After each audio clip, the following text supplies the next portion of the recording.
Welcome to Mechanic. Today we have a 2011 BMW X3. And on this vehicle, I'm going to show you how to replace your license plate lights. Now these are LEDs, so you most likely won't have to replace them, but there are some times that they do fault and go bad. And this is how you'd replace it. So whether you do it with the hatch closed or whether you want to raise the hatch up a little bit to give you an easier look at it,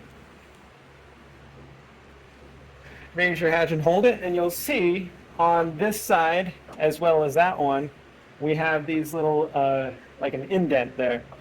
So we need to take it from that side and press it toward the other side, and so both of them would remove the same way, same direction. And so we're just gonna it.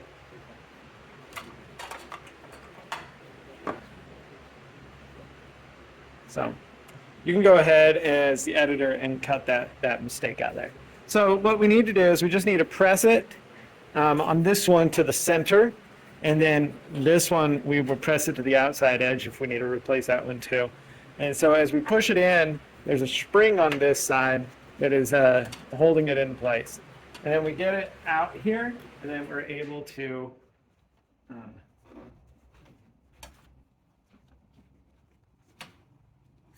unconnect our electrical connector, which we're going to need just a small pick tool of sorts or a very small screwdriver to get in here to push the little tab that's holding it so that it will come undone. There we go. There we go.